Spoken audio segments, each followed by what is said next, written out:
അല്ലെ? ആരെങ്കിലും ഉണ്ടോ കഥകൾ കേൾക്കാൻ ഇഷ്ടമല്ലാത്തത്? എല്ലാവർക്കും ഇഷ്ടമാണ്.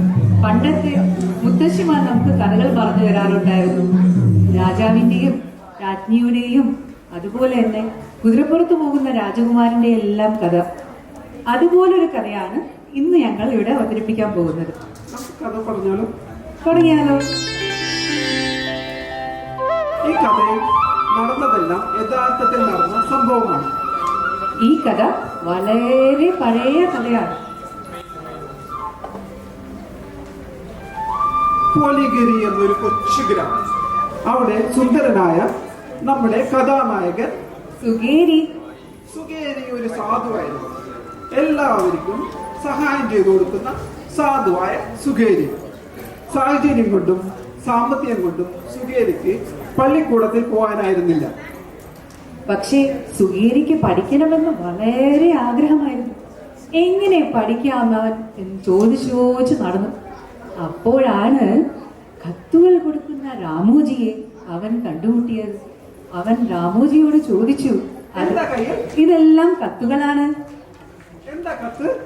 ആളുകൾക്ക് വായിക്കാൻ. എങ്ങനെയാ വായിക്കാം? അതിന് നീ പഠിക്കണം. എങ്ങനെയാ പഠിക്കുക? അതിന് നീ സ്കൂളിൽ പോണം. നീ സ്കൂളിൽ പോയിട്ടുണ്ടോ? ഇല്ല. പിന്നെ എങ്ങനെ പഠിക്കുക? എനിക്ക് പഠിക്കണം. നീ ഒരു കാര്യം ചെയ്യും. നമ്മുടെ അമ്പലക്കുളത്തിനരികെ ജോഗേരി മാഷുണ്ട്. മാഷിന്റെ വീട്ടിൽ പോയാൽ മാഷ് തന്നെ പഠിപ്പിക്കും. ഇത് കേട്ടപ്പോൾ സുഗേരിക്ക് വളരെയധികം സന്തോഷമായി. അതിരാവിലെ എഴുന്നേറ്റ് പുതിയ മുണ്ടെല്ലാം എടുത്ത് സുഗേരി മാഷിന്റെ വീട്ടിലോട്ട് വെച്ച് പിടിപ്പിച്ചു. സുഗേരി കുറേ നേരം വീടിന്റെ മുറ്റത്ത് കാത്തു നിന്നു. ആരും വന്നില്ല. കുറച്ചു കഴിഞ്ഞപ്പോൾ ജോഗേരി മാഷ് വന്ന് കതവ് തുറന്നു. എന്നിട്ട് ചോദിച്ചു, എന്താ വന്നേ? സുഗേരിക്ക് സന്തോഷമായി. മാഷ് പഠിപ്പിച്ചെന്ന് കരുതി സുഗേരി തന്റെ വീടിന്റെ പറമ്പിലുള്ള കൗങ്ങിൻ തോപ്പിലെ ഞാവൽ മരത്തിന്റെ താഴെ ഇരുന്ന് ഉറക്കെ വിളിച്ചു പറയാൻ തുടങ്ങി. എന്താ വന്നേ? എന്താ വന്നേ? എന്താ വന്നേ? 2 ദിവസം സുഗേരി പണിക്കൊന്നും പോയില്ല. മാഷ് പറഞ്ഞത് ഉരുവിട്ടുകൊണ്ടേയിരുന്നു. പിറ്റേ ദിവസം കുളിച്ച് പുതിയ മുണ്ടെടുത്ത് നല്ല കുട്ടിയായി ജോഗേരി മാഷിന്റെ വീട്ടിലേക്ക് ഓടി. സുഗേരി ജോഗേരി മാഷിന്റെ വീടിന്റെ മുന്നിൽ വന്നു നിന്നു. ആരെയും അവിടെ കണ്ടില്ല. തുറന്നു കിടക്കുന്ന വാതിലിൽ കൂടി സുഗേരി അകത്ത് പ്രവേശിച്ചു. അവിടെ നിന്നു. കുറച്ചു കഴിഞ്ഞപ്പോൾ മാഷ് വന്ന് ചോദിച്ചു, എന്താ നിന്ന്? സുഗേരിക്ക് സന്തോഷമായി. മാഷ് പഠിപ്പിച്ചെന്ന് കരുതി തന്റെ വീടിന്റെ പറമ്പിലുള്ള കൗങ്ങിൻ തോപ്പിലെ ഞാവൽ മരത്തിന്റെ താഴെ ഇരുന്ന് വീണ്ടും വീണ്ടും പറഞ്ഞു പഠിക്കാൻ തുടങ്ങി. എന്താ വന്നേ? എന്താ വന്നേ? എന്താ വന്നേ? എന്താ നിന്നേ? എന്താ നിന്നേ? എന്താ നിന്നേ? പതിവ് പോലെ സുഗേരി പണിക്കൊന്നും പോയില്ല. വീണ്ടും വീണ്ടും മാഷ് പറഞ്ഞത് ഉരുവിട്ടുകൊണ്ടേയിരുന്നു. പിറ്റേ ദിവസം കുളിച്ച് പുതിയ മുണ്ടെടുത്ത് അവൻ ജോഗേരി മാഷിന്റെ വീട്ടിലേക്ക് ഓടി. സുഗേരി വീടിന്റെ മുറ്റത്ത് വന്നു നിന്നു.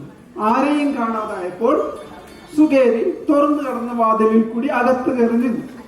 കുറച്ചു കഴിഞ്ഞപ്പോൾ അവിടെ ഇരുന്നു. കുറച്ചു സമയത്തിന് ശേഷം മാഷ് വന്ന് വീണ്ടും ചോദിച്ചു, എന്താ ഇരുന്നേ? സുഗേരിക്ക് വീണ്ടും സന്തോഷം. അവൻ സന്തോഷത്തോടെ വീടിന്റെ പുറകിലുള്ള കൗങ്ങിൻ തോപ്പിലെ ഞാവൽ മരത്തിന്റെ താഴെ ഇരുന്ന് വീണ്ടും ഉറക്കെ പറഞ്ഞു പഠിക്കാൻ തുടങ്ങി. എന്താ വന്നേ? എന്താ വന്നേ? എന്താ വന്നേ? എന്താ നിന്നേ? എന്താ നിന്നേ? എന്താ നിന്നേ? എന്താ ഇരുന്നേ? എന്താ ഇരുന്നേ? പതിവ് പോലെ സുഗേരി 2 ദിവസം പണിക്കൊന്നും പോയില്ല. മാഷ് പറഞ്ഞു തന്നത് ഉരുവിട്ടുകൊണ്ടേയിരുന്നു. പിറ്റേ ദിവസം കുളിച്ച് മുണ്ടെടുത്ത് അവൻ ജോഗേരി മാഷിന്റെ അടുത്തേക്ക് ഓടി. പതിവ് പോലെ സുഗേരി ജോഗേരി മാഷിന്റെ വീടിന്റെ മുന്നിൽ വന്നു നിന്നു. ആരെയും കാണാതായപ്പോൾ തുറന്നു കിടന്ന വാതിലിൽ കൂടി സുഗേരി അകത്ത് കടന്നു. കുറച്ചു നേരം സുഗേരി അവിടെ ഇരുന്നു. പിന്നെ പോകാനായി ഒരുങ്ങിയപ്പോൾ മാഷ് വന്ന് വീണ്ടും ചോദിച്ചു, എന്താ പോവാ? സുഗേരി പതിവ് പോലെ സന്തോഷമായി.